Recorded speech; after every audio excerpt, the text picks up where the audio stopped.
ایران نے 6 امریکی ٹیکٹیکل جہاز تباہ اور کئی فوجی ہلاک کرنے کا دعویٰ کر دیا ہے۔ IRGC بحریہ نے الشویخ بندرگاہ اور دبئی کے ساحلوں پر امریکی اڈوں پر حملے کیے۔ آپریشن میں بیلسٹک میزائل اور القدر 380 کروز میزائلوں کا استعمال کیا۔ 6 امریکی لینڈنگ کرافٹ یوٹیلیٹی کو الشویخ کی بندرگاہ پر نشانہ بنایا گیا، جبکہ 3 جنگی جہاز آپس میں ٹکرانے کے بعد ڈوب گئے۔ باقی 3 جل گئے۔ دبئی کے ساحل سمندر پر امریکی ڈرون یونٹ کے اہلکاروں کو نشانہ بنایا گیا۔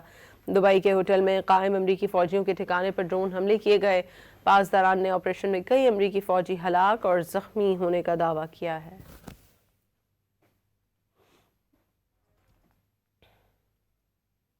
ایران نے 6 امریکی ٹیکٹیکل جہاز تباہ اور کئی فوجی ہلاک کرنے کا دعویٰ کر دیا ہے۔ IRGC بحریہ نے الشویخ بندرگاہ اور دبئی کے ساحلوں پر امریکی اڈوں پر حملے کیے۔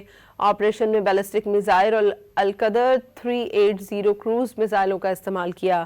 6 امریکی لینڈنگ کرافٹ یوٹیلیٹی کو الشویخ کی بندرگاہ پر نشانہ بنایا گیا، جبکہ 3 جنگی جہاز آپس میں ٹکرانے کے بعد ڈوب گئے۔ باقی 3 جل گئے۔ دبئی کے ساحل سمندر پر امریکی ڈرون یونٹ کے اہلکاروں کو نشانہ بنایا گیا۔ دبئی کے ہوٹل میں قائم امریکی فوجیوں کے ٹھکانے پر ڈرون حملے کیے گئے۔